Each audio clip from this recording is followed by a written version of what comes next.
profile that you get is really very similar no matter how you try to get it. They often tend to make a very good impression on other people. In general, often tend to be superficially charming. But they tend to be high on other aspects that have to do with dominance and kind of how you interact with others. They tend to be very assertive. They tend to be a bit gregarious. They tend to be high in excitement seeking. On the surface, they often present with this kind of convincing facade or mask of normality. So when you first get to know them, they may often seem normal or even maybe healthier than normal. This person presented with a very caring front. He was worried about me having to work in a prison with very dangerous males, and he was worried how I was feeling about it. But then once you get to know them a bit better, you see that there's something often a bit more deeply disturbed about them. I later on discovered that he had actually decapitated his own girlfriend because he felt the girlfriend had been disrespectful to him. So they'll use coercion and interpersonal violence as ways to accomplish their ends. Unempathic, they're callous, they're grandiose, they're manipulative. I'm sure that individuals like Hitler and Stalin were maxed out on these traits, psychopathy, Machiavellianism, and narcissism too. Whereas other people tend to cooperate, and other people, on first glance, your tendency is to trust people. Well, psychopaths take advantage of this niche. And what they do is they go around always interacting with new people, taking advantage of them, and then disappear on to the next person. These individuals start at a very early age. So you can talk to preschool teachers, and they could probably point out the kid that's quite problematic.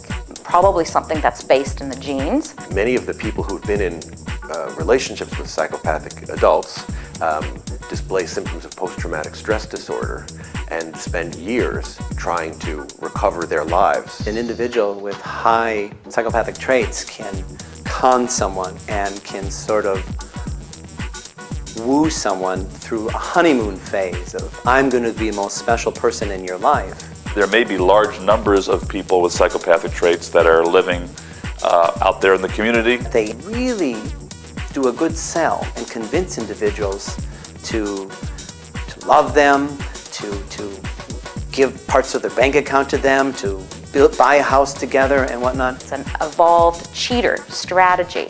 We think an evolutionary adaptation. And when the reckless and irresponsible and completely callous aspects of the disorder show up, the individual is going to be devastated. We need to have more research that documents the impact of psychopathy on the people who are in relationships with psychopathic individuals. The psychopaths tend to specifically target fertile-aged women. They tend to be high on a dimension that we call urgency, which is that they find temptations often difficult to resist.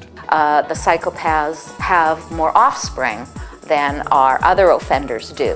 When these relationships lead to children, individuals with psychopathic traits probably make very bad parents. That they're actually callous and ruthless. There's certainly also a link between psychopathy and white-collar crime, too, which in some cases may be just as dangerous as other kinds of crime.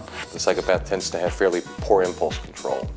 They tend not to be very dutiful. They don't follow up on their obligations. They're irresponsible. Perhaps even overrepresented in certain occupations, perhaps corporate CEOs, certain occupations associated with risk. They tend not to be anxious. They tend not to be depressed. They tend not to be self-conscious, so it's awfully hard to embarrass the prototypic psychopath.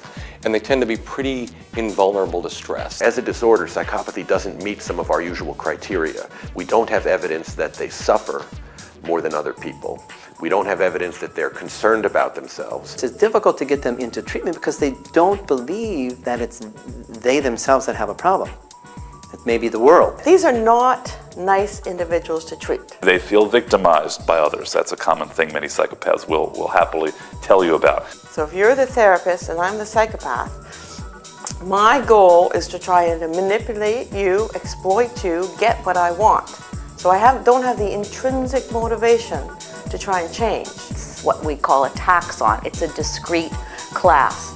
That's like, they're just totally different from the rest of us. Treatment makes them worse. I mean, if you sort of look at one, main characteristics, that's what we would really notice is they just don't seem to have a conscience.